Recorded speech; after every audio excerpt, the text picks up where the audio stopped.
Всем привет! Сегодня я подробно расскажу, как я вязала такую юбку с ажурным узором по нижней части. Я вязала ее из пряжи Woolsey Bunny. Здесь вот так она смотрится. 20% пух кролика, 5% меринос, 30% натуральная вискоза и 45% нейлон. В 50 граммах 200 метров.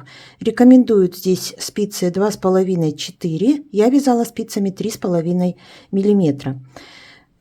Под видео я оставлю ссылку на эту пряжу, на интернет-магазин Пряжа.со, откуда я получала эту пряжу. И также там будет промокод Надя83, который дает 5% скидку на весь ассортимент пряжи в интернет-магазине Пряжа.со. Вы сможете пройти по ссылке и посмотреть, какие там есть еще цвета. Они очень красивые и их довольно много. Также в закрепленном комментарии будет информация по промокоду. Я выбрала белый цвет и номер его 01 этого цвета. Моя юбка связана снизу вверх по кругу без швов. Что касается размеров, она подойдет примерно на размер, я думаю, 50-54. Я скажу в сантиметрах, сколько у меня получилось. Я измерила вот так, не растягивая юбку, а тянется она хорошо, так как пряжа с нейлоном. Не растягивая, у меня получилась ширина в самой широкой части, вот здесь снизу, 54 сантиметра, и возле пояса 40 сантиметров. Длина юбки полностью 56 сантиметров, из них 4 сантиметра пояс. Пояс двойной у меня, то есть 8 сантиметров я вязала, потом подогнула, но это я сейчас буду рассказывать, когда подробно по петлям и по рядам.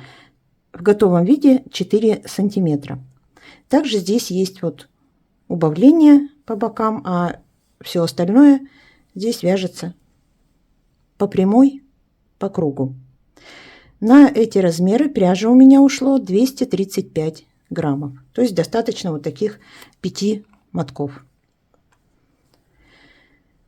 Итак, что касается вот этого узора. Схема выглядит так. В конце видео я вставлю фото этой схемы, и также под видео в описании я оставлю ссылку на схему. Я размещу ее на своей странице ВКонтакте, и там вы сможете ее скачать оттуда. В ширину раппорт узора составляет 24 петли. И вот эти 24 петли, они повторяются. Так как здесь вяжется по кругу, то никаких петель для симметрии не нужно. Чисто вот нужно связать образец, определить плотность вязания и посмотреть, сколько петель помещается в нужной вам ширине, при этом с учетом того, что это количество должно делиться на 24. В высоту провязывается один раппорт. Я провязала один раппорт. После этого раппорта, вот здесь 51 ряд, идут лицевые, и между ними 2 изнаночные. 10 лицевых, между ними 2 изнаночные. Из каждого раппорта выходит 2 дорожки. И дальше я уже вязала, просто повторяя вот этот 51 ряд узора. Он очень простой. Здесь я эту схему скачала с интернета, в открытом доступе она была, и к ней не было описания значков, но они стандартные. Пустая клетка – это лицевая петля, горизонтальная полоска – это изнаночная петля,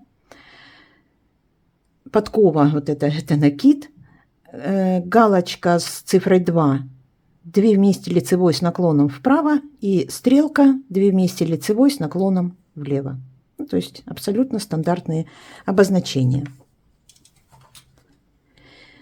По нижней части я не вязала никакой обработки. Я набрала петли и сразу начала вязать узор. Всего у меня получилось 11 раппортов на нужную мне ширину.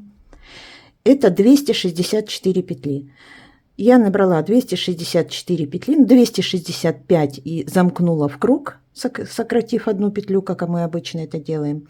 Получилось 264 петли, и я сразу начала вязать этот узор. Я провязала Здесь на схеме, так, сейчас, на схеме, вот, 51, то есть как бы 52 ряда, да, я провязала вот по предпоследний вот этот ряд 49 и 50, да, 50. А дальше начала отсчет с первого ряда и повторяла вот этот 51 ряд. На схеме здесь обозначены только нечетные ряды, а четные ряды, они вяжутся по узору. Над лицевыми лицевые, над изнаночными изнаночные петли. Вот эти 50 рядов я провязала по схеме. И дальше, начиная считать с первого ряда, повторяя 51 ряд, а это дорожка из 10 лицевых петель, 2 изнаночные, 10 лицевых петель, 2 изнаночные. И так по кругу. После этого я провязала ровно до убавлений 66 рядов. Вот эти полоски. Дальше для убавлений по бокам я выделила по 2 полоски. Убавлять, кстати, можно по-разному. Можно выделить одну полоску и, например, убавлять ее, да, эту полоску. Я же выделила 2 полоски. И как бы эти 2 полоски у меня потом сошлись в одну. Вот так. Как я распределила? Значит, с каждой стороны я выделила по 2 полоски для убавлений. Здесь 2 полоски и здесь 2 полоски.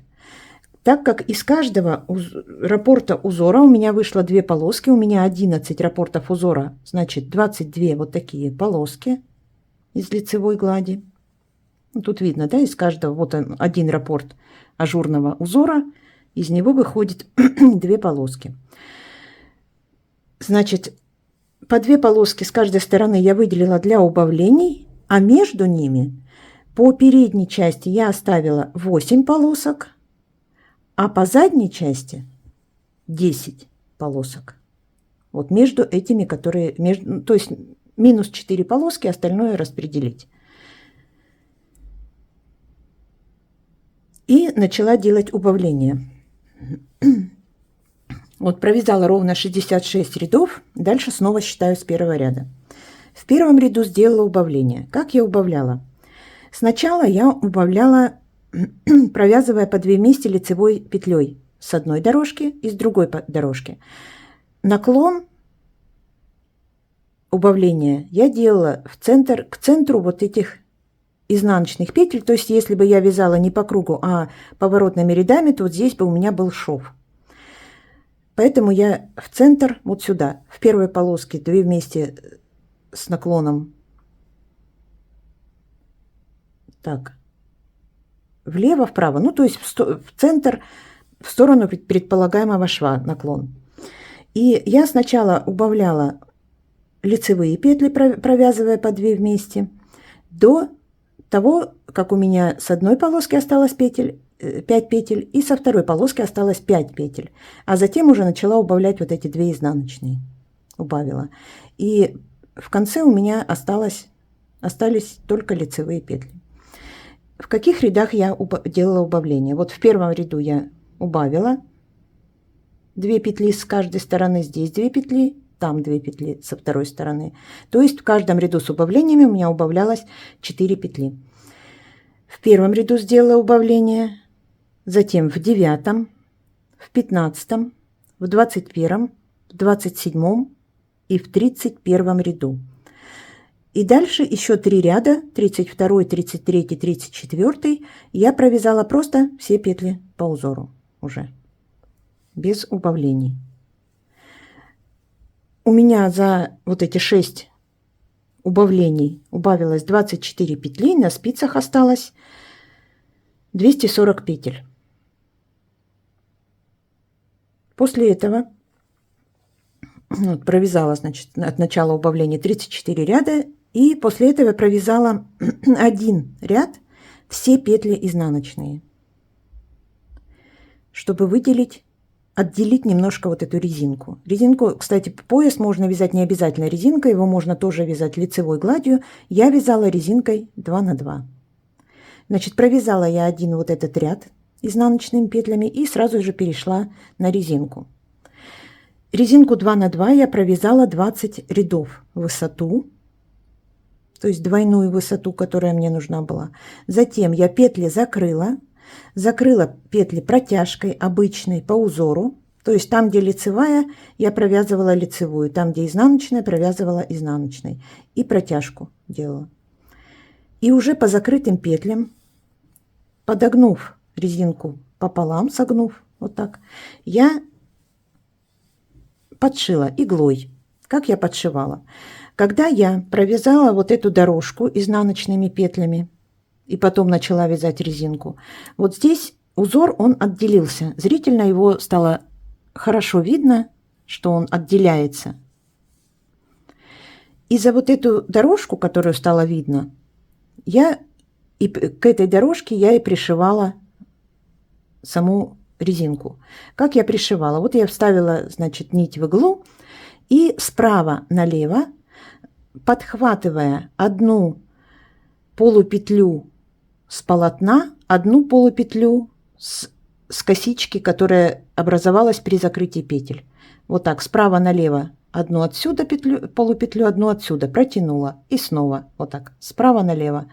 Одну с полотна, одну с пояса. Снова справа налево. И вот таким образом, вот так по спирали, я каждую петлю вот так прошила. И оно не стягивает хорошо. И, кстати, закрывать петли тоже нужно свободно, чтобы потом резинка растягивалась, чтобы можно было не только через голову надевать эту юбку, а также и снизу.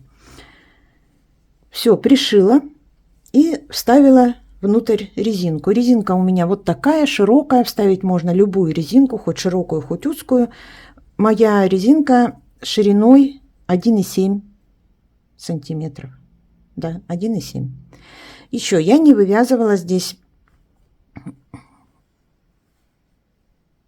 не знаю, как назвать, росток, углубление, ну, скажем, росток, да, по спинке.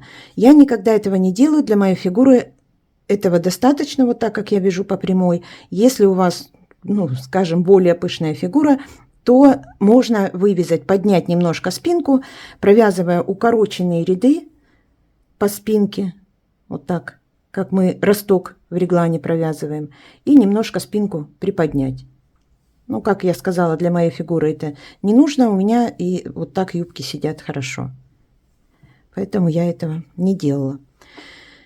Постирала я, не стала рисковать в стиральной машине стирать, постирала вручную.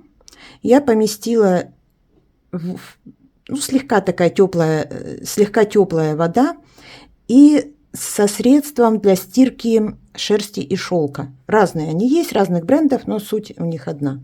Они так и называются. Средства для стирки изделий из шерсти и шелка. Минут 20 она у меня вот так полежала.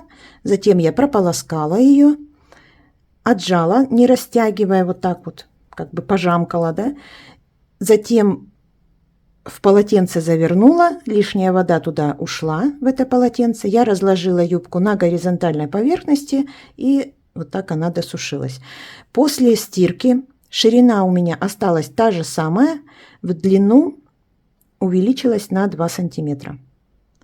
Лучше, конечно, постирать предварительно образец, связать, образец постирать и уже по этому постиранному образцу делать окончательные расчеты. Но я, в принципе, так и подразумевала, что она чуть-чуть вытянется, поэтому вот та длина, которая получилась уже у меня после стирки, как раз такая длина мне и нужна была. Сама пряжа, она еще до стирки пушистенькая, в процессе вязания распушается, и после стирки становится еще более пушистая, вот я думаю, это видно.